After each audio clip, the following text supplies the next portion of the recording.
In October 2006, the toy giant Mattel released the HyperScan. The console ran on proprietary trading cards called IntelliCards.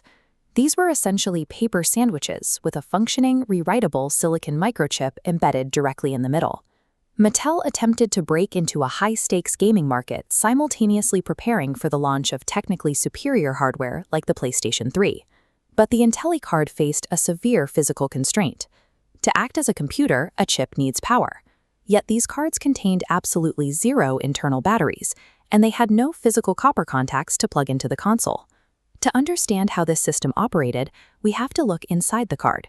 We are going to dismantle the IntelliCard to examine the physics of 13.56 MHz passive RFID and see exactly how this invisible power transfer ultimately destroyed player data. The HyperScan's attempt to run a computer on invisible waves remains a practical case study in the trade-offs between embedded systems and budget-grade hardware. Mattel built an aggressive retail ecosystem. Players had to purchase blind booster packs from toy store shelves to expand character rasters and unlock new abilities. Earlier toys, like the Barcode Battler, relied on one-way optical scanning. A laser read a static barcode, and that was the end of the interaction. The HyperScan targeted a full two-way communication channel. The console could identify the card and then actively write new data back onto it. This allowed for true physical portability of digital assets. A player could level up Wolverine, physically put the card in their pocket, take him to a friend's house, and spawn their customized fighter directly into their friend's game. All of that character progress was stored on a specific 96-byte block of user-rewritable memory, acting as a miniature portable save file. But demanding two-way read and write capabilities from a piece of paper introduced physical vulnerabilities that the budget hardware could not overcome. The exterior of an IntelliCard looks and feels like glossy printed cardstock, identical to what you would find in a Pokémon or Magic: The Gathering deck. Peeling apart the paper layers reveals a flexible RFID inlay inside. Wrapping around the inner perimeter is a metallic antenna coil, etched from aluminum or copper. Right in the center of that antenna network sits a microscopic silicon chip. To seal these electronics, the card is packed with layers of industrial adhesive and thin plastic lamination. This makes the IntelliCard noticeably thicker and stiffer than normal cards. That stiffness creates a structural vulnerability. If a player bends or creases the paper, it can easily snap the delicate microchip connection or sever the antenna coil, rendering the card permanently unreadable. The IntelliCard was a high-tech paper sandwich, trying to marry a flexible physical medium with highly rigid circuitry. This brings us to the core engineering problem: waking up that silicon chip without a battery or physical electrical contacts. The solution is located on the top shell of the HyperScan console, which houses a prominent scanning pad containing an integrated RF transmitter coil. This diagram shows the system operating at 13.56 MHz, emitting an electromagnetic field. Just as sound waves transfer energy via acoustic resonance between tuning forks, the console transfers energy through magnetic fields via inductive coupling.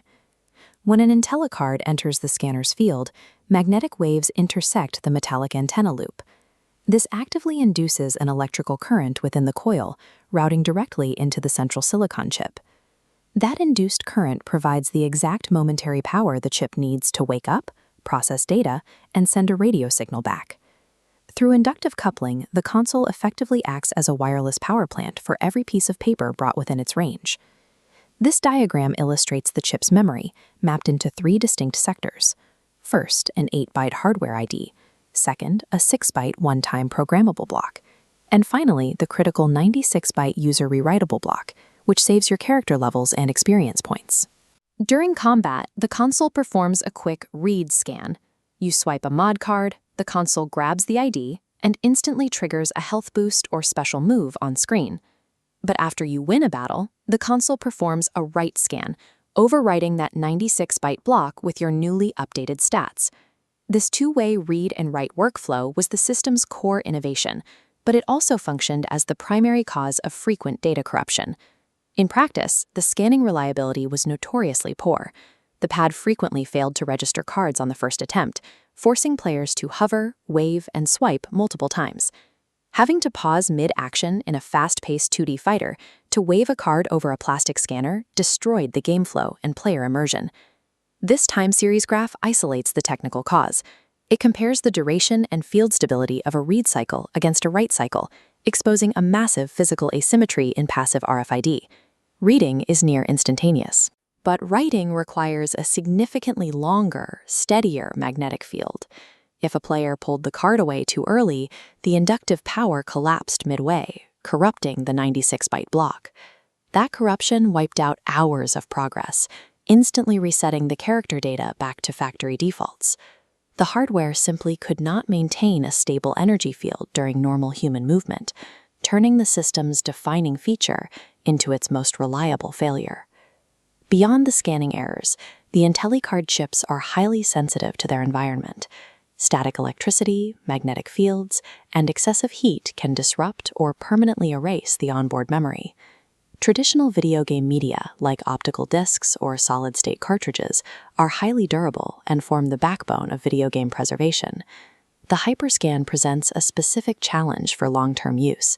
The software library is physically inseparable from a paper substrate that was never designed to last. Without functional cards, the games cannot be played. When the paper rots or the antenna coil snaps from handling, the game data is lost forever.